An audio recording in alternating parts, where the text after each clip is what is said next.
Got a couple questions for you. The people want to know. What was the moment you knew that you were built to be an entrepreneur, not an employee? I just simply couldn't fucking work for anyone. I remember every single time I would have any type of leadership or boss or something like that, I would butt heads with them 24/7. They would tell me to do something. I'll give a perfect example. When I worked in construction, do you remember when I worked with that guy, Yeah. And he would come pick me up in You were that like fucking 15 years old. yeah, he would come pick me up in that dirty, rinky pickup truck, Okay. and he would have people calling him 24/7 surrounding unpaid parking tickets. He would pick me up at like 4 in the morning, and they would start at like 5 a.m. and they would go to like 8 p.m. at night. And it was just people calling about parking tickets. So I would hear shit like that. I'm like, this person's not where I want to be in life. Why would I ever listen to them in any capacity? And so he would tell me, like, okay, hold this brick while I'm cutting the end of it. And I'm like, if this guy slips and cuts off one of my fucking fingers, I lose a finger for life. If I just tell him to fuck off and no, I lose a job. So guess what happened? I told him to fuck off and told him no. And he was like, okay, well, if you can't work, well, then, you're going to have to go home. So I went home. Fair enough. Okay. Any other moments when you realized you weren't cut out to be an employee, but rather, Well, I have too much ego. So a lot of what drives me as a person is my ego. And it's like that could be used for good or bad. I try to use it towards positive things like building great teams, building a great company, making sure that we provide a valuable service, that no one ever speaks poorly about our company because we always do the right thing, because my ego can't tolerate being, someone who doesn't do things ethically or doesn't do things right or doesn't do things the best. So I have harnessed it for good, but my ego is the biggest one. And a great instance, which led me to never work for anyone ever again in my life, was that famous situation with Paul Dewar back at McKibben's, okay, yeah. where it's like 5 in the morning. I just finished cleaning shit and puke off of the floors at 5 in the morning after a fucking 12-hour shift. And it's like 5 a.m. And I asked if I could have like a day off or something like that for my birthday 2 weeks in advance because we were going up to like do something for my birthday. And he was like, no. And then I started to inquire further. I'm like, I'll do extra shifts here and there, and I'll even do double the amount of shifts next week. And anyways, long story short, we ended the conversation, and he ends off the conversation with, I own you. And I remember getting in my car and thinking to myself, this fat fucking loser bum bar manager owns me. And I like questioned my entire life, every decision I've ever made in my entire life. I was like, there is no fucking way anyone will ever own me. And I didn't show up to my next shift. And they were just blasting my phone, and I just never showed up. I never worked for anyone ever again in my life. Wow. That was the moment of pivoting to. That was the turning point. That was the turning point, or rather, that was when you stepped into the version of you knew you were supposed to be. Sure. We got a question from the YouTube over here, and it was, "How did you go from zero to an eight-figure company, like the in the trenches version, not like the Instagram version of Lamborghinis and Rolls Royces and work hard and you know the whole shebang there? What's the real, unfiltered, in the trenches version of how you went from zero to an eight-figure company?" I mean, it really, like, I hate when people ask these kind of questions because they're looking for one answer. And it's like, it wasn't just one answer. Like, yes, it's hard work. And like, if you take an overarching approach to it, like, no fucking shit, to build any type of company, you have to work incredibly hard. Look at any restaurant owner. They don't even have an 8-figure company. They have maybe a 6-figure company, and they work 24 fucking 7. Now, scale that infinitely to 200 fucking plus teammates. We manage over 78 accounts of other companies within our portfolio. Factor in their teams, their operations, their marketing, their sales, their overall delivery. And it's like now it's so much that you can't just quantify it as just hard work. What I would say is it's a couple key different elements. If I'm talking about when I was in the trenches, what you have to do is become incredibly skilled at one facet of your business. So in my case, it was sales. I was really good at sales. Being really good at sales meant I could replicate that process and I could hire around me being really good at sales.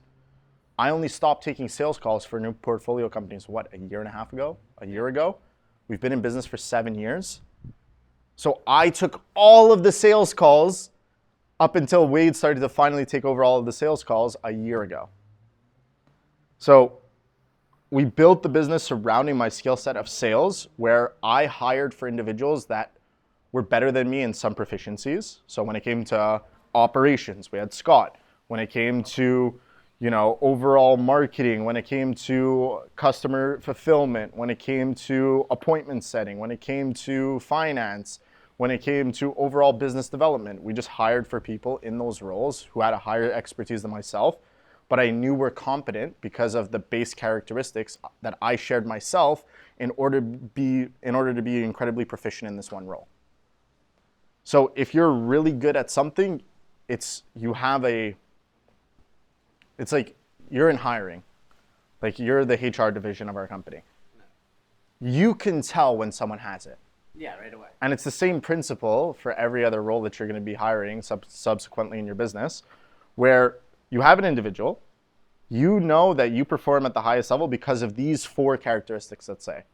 Let's say you're in peak physical fitness, you have some degree of intellect, you're future pacing, you're delaying gratification, whatever it may be. And it's, depending on your business, it could be different in all those things. Like there's plenty of, Fortune 500 CEOs that are fucking morbidly obese. So maybe that's not a component. But let's say whatever those characteristics that you've seen has been the model for success, you want to hire people based off of those characteristics, not just solely based off their skill set. You want to look for the skill set that's complementary to you, meaning you don't have that skill set or you're not willing to learn it, and you want expertise to circumvent all of the hardship of going and learn that skill and not being the best at it. Yeah. So that's like in the initial stages, that's how you build the first, I would say, 0 to like million. How you go from 1 million to, 10 million plus, that's more so, okay, you add from 0 to 1 million, it was one product, one channel, or one service, one channel, and a small team. From 1 million to 10 is you're doing everything you did, but you're building products around it, you're building services around it to increase your customer LTV, and you're building your team's capacity to service those clients proficiently so you don't ruin your reputation as you scale and basically cut out all the goodwill that you've built in the marketplace when you were more of a boutique company, let's say. So that's the progression. In between all of that is just work extremely hard. Like if you were a genius, you wouldn't have to ask yourself the question of how do I become successful? So the only thing that's left for you to do is work hard. So that was the reality that I came to, and I've tested my IQ. You've seen my IQ test. I have an IQ well above 130. So I'm not retarded. Sometimes I'm a little bit retarded, but more often than not, I'm able to problem solve. So when you factor in that, okay, you might not have the highest level of intellect, all you can do is work really hard and be consistent. And therefore you have to sacrifice. So you don't do the parties, you don't do the vacations, you don't do the weekends, you don't do the video games, you don't do the Netflix, you don't do the fucking off with women, you don't do any of that. You legitimately lock in and you scale a business for 5 years without any perceived likelihood of achievement. And if you do that for 5 years, it's pretty unlikely to lose. So that's how you build a fucking company from 0 to 8 figures. It sounds like it's a lot of what not to do and what you shouldn't be doing more than what is the specifics that you need to be doing. Because if you eliminate all the stupidities that you're not supposed to do, then... Bro, half the struggle is just not being an idiot. Yeah. Like, it's just not doing stupid shit. If you could just not do stupid shit, you're going to win by default. You don't even have to do anything crazy or fucking innovative or revolutionary. You just have to just not be an idiot. Like we live in Florida. Miami is a skip and hop away from us. We see plenty of kids who they make 100K a month and they spend 120 of it. Yeah. And it's like, no fucking shit. As soon as the views dry up on whatever fucking shitty fucking e-commerce, drop shipping, crypto fucking shit that they're selling dries up, they go out of business. They didn't invest. They didn't scale, their operations. They decided to go buy GT3 RSs and fucking Lamborghinis and, the penthouse in Miami, and then go to Kiki on the river and fucking live. And they did that for a year, 2 years, 3 years, and then they were out of business. It's kind of how that cookie crumbles. This one's a funny one, and I know we have a lot of stories about this. But I'm going to ask you. Did anyone seriously doubt you would make it? And then the follow-up to that is what happened to them. Where are they now? I mean, there's so many different people who doubted me. Like, fuck, you even doubted me when in the beginning stages, 100%. I didn't know what the fuck you were doing. No, when I dropped out of school. Oh, yeah, you were fucking doped up in the woods painting, and you're like, I'm dropping out of school. I was like, I was studying engineering. Exactly. You're studying engineering, and you're like, we're walking in the woods one day, consuming some sort of illicit substance, and you were like, bro, I'm not going to school today. I'm like, okay, skipped a couple days before. And I was like waiting for you to finish your sentence, and I'm like, okay. You're like, no, like ever, again, never. And I was like, what do you mean? You just paid your semester. Like, what about your books? You have to go like pick up your shit. Because like I have very, limited mindset when it comes to spending money. So I'm like, my mind's automatically going, okay, but what about the books that you just spent $300 on? Like, what are you going to do with those? Yeah. You're like, oh, no, I'm never going back. It's like, what do you mean you're never going to go back? You're like, yeah, no, I'm not going anymore. And so in my mind, I'm like, okay, this guy's completely drugged up. It's like 7 a.m. We're just walking through the woods like we did every other morning. Smoked a big bat. And you decide to turn to me and you're like, I'm not going to school anymore. And I'm like thinking to myself, I got class in like 4 hours. And then I got a shift at Tim Hortons. I'm like, Jesus Christ, I'm going to have to pick up 3 more shifts at Tim Hortons. I was like, this guy's fucking lost his mind. And then you proceed to consume 14 grams of mushrooms like a week or 2 later. And have the ambulance called. And I'm like, oh, this guy's really falling off the fucking deep end. So I didn't doubt you when you started in business. I doubted your decision making surrounding how you were like, I'm just not going to school. I'm going to go consume a bunch of drugs in the forest. Okay, but nonetheless, when I've made game time decisions, I was definitely questioned by most people. Like, I was one of the first of our friend group to drop out of school. Yep. And that was met with a lot of like, are you sure that's the right call? Like, you might become a fucking drug addict crackhead. And I was like, no, I think it's the right call. So I was doubted a good amount. I mean, which story are you hoping I tell? Because there's about 5 billion. So I'm thinking more so like when you first started making a little bit of scratch. When you first started a little bit of coin, a little sliver for your liver coming in. When mommy and pops were like, you guys gotta be careful. When everybody was just like, right when like it started to pick up a little bit. I'm talking like a year after you were just drugged up in the woods for a whole year. No, so basically that first summer where I bought the range. Yeah, when you got the range, I got the Rolex, and we were going to Terasmo Secur getting bottles of Moet like we were fucking the Prince of Dubai.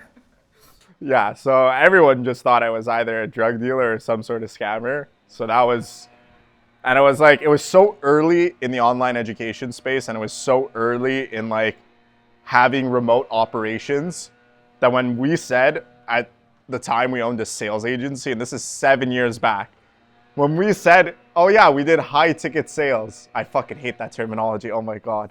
Can't believe it came out of my mouth. But anyways, when we would tell people we do high ticket sales, they looked at us like we were fucking stealing grandmother's purses. They were like, oh, they would hear, oh, you do high ticket sales, and they would immediately go, oh, you scam people. And I'd be like, what the fuck? No, we sell for other businesses online. And I was like, we work for this funding company where we're getting small businesses access to 0% interest-free business funding. And then they would look at me and then they would go again, oh, you scam people. And I was like, yeah, actually, yeah. You know, like, what do you want me to say to that? Like, I've explained to you in great detail and length surrounding what we do and how we do it. If you choose not to believe it, it's because you're a skeptic and you haven't been able to achieve success in your own life. So you have to rationalize other people's success by they might not be doing something right because in your mind, you've done everything right when you're fat, poor, and shit at life, and you've never accomplished anything. Therefore, the only way that these people could have accomplished anything is, you know, due to them doing something unsavory. When it might just be that they're smarter than you and they work harder than you. Like, most people are not walking around with a high IQ or, you know, the ability to problem solve or the ability to delay gratification, the ability to work hard. It's like, I don't think I'm going to go to the fucking NBA. I had to realize very early on that, bro, I'm fucking 5'9". I'm not going to the fucking NBA. If you're fucking retarded, maybe you can't start a business. Maybe you're supposed to be fat, fucking poor, and in a shit environment. Like, that's just the reality of life. So I think that's the way people justify it to themselves. Like, I don't go to fucking, you know, the NBA basketball team and say, hey, you guys must be walking on stilts because I'm not fucking 6'10". Fair. Can you think of like a specific moment in time when someone like doubted you, and where are they at now? Like somebody that you kind of respected, or somebody that, you know, had some sort of importance in your life, who doubted you. Yeah, but I feel like you're trying to like get someone in particular. No, I'm No, I feel like you're trying to like, because you've asked me the question in like 10 different ways. You didn't answer what happened to them. No, but I don't know who you're asking about. Well, like, give me an example. Give a story of somebody who's doubted you, and where are they at now? Like, yeah, but who? That's the better question. So is there nobody who's doubted you that you had any sort of sense of accomplishment in? Listen, man. If I looked at everyone who doubted me and looked back at them, my neck would be snapped. Okay? I don't look behind me. One of the great things about achieving great success in life is that the confidence comes from what you've built internally. All the nice cars, the house, the watches, the money in the bank, all that stuff is irrelevant. It's all of the experience that I've accumulated over the years that's built me into the person that I am today. I don't need to look at, oh, that person's in a shit spot, you know, in life, and therefore I feel better about myself. They're so irrelevant to me that their existence doesn't matter. So that's my personal opinion on it. I don't really look. Fair enough. I mean, what do they say? The windshield is exponentially bigger than the rearview mirror for a reason. So, makes perfect sense. Not bad for a gay guy. The cameras are rolling, so I'll reserve my comments for myself. What's the most mistake? Okay. I have a group interview in 5 minutes, so we could either cut here. Oh no, you definitely have to just reschedule that. I told you we were filming today. I told you fucking 14 times in the last 40 minutes. Brother. I have 11 people in my meeting room. I already postponed it 5 minutes. So. Okay, ask the next question, and I guess we'll cut from there. Way to fuck this up. There's only 11 people. Hey, some of us actually got to work, boy. Okay, go. Fucking Tony influencer over here doesn't want me to work. What's the most expensive mistake that you've made, and what did it teach you about business and your ego?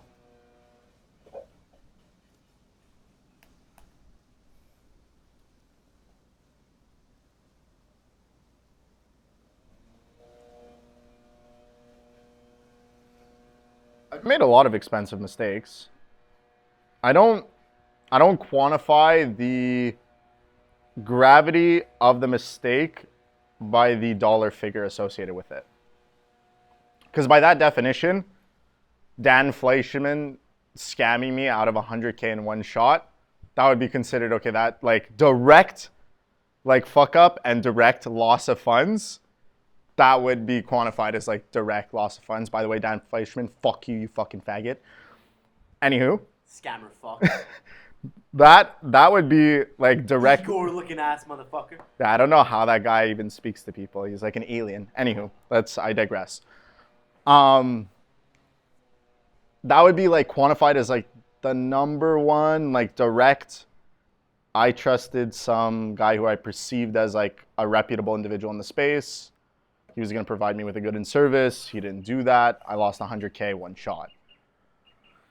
That would be quantified as like the direct. I would say the biggest one that I've learned in business, that there's the hidden costs because you don't really know how much you lose because you can't quantify it, at least not on a balance sheet, is knowing you should fire someone and you don't. That's the biggest one. Every single time I've ever thought of firing someone and I didn't, not only do we either end up firing them later on down the line when they've made a ton more very expensive mistakes and potentially reputational damage to the business and, you know, culturally damaging the business or, you know, messing up some very important aspect of the business. But either they leave or they get fired. It ends up in them not continuing to be a part of net revenue. So every single time that I've ever thought of firing someone, you have to fire them. Because if you're even having the thought in your mind, it's because of the culmination of all these different things that have happened to lead you to that thought. So whenever you think of firing someone, just fire them. You're going to be in a better off place for it. They're going to be in a better off place for it because they're actually going to find something that they're passionate to do, or that a place of business where their type of behavior is rewarded, or X, Y, and Z. But based off of the standards of your business, if it's not in direct, you know, alignment with your core values, with how you want the business operated, or there's something that you don't like, just get them out of there. Makes sense. Cool. Well, here, the last one, and then I'll start my group interview. What's one belief you had early on that turned out to be just total bullshit? One belief that I had early on that's total bullshit. Fuck, those guys are really fucking blowing away with that fucking thing. Holy shit. I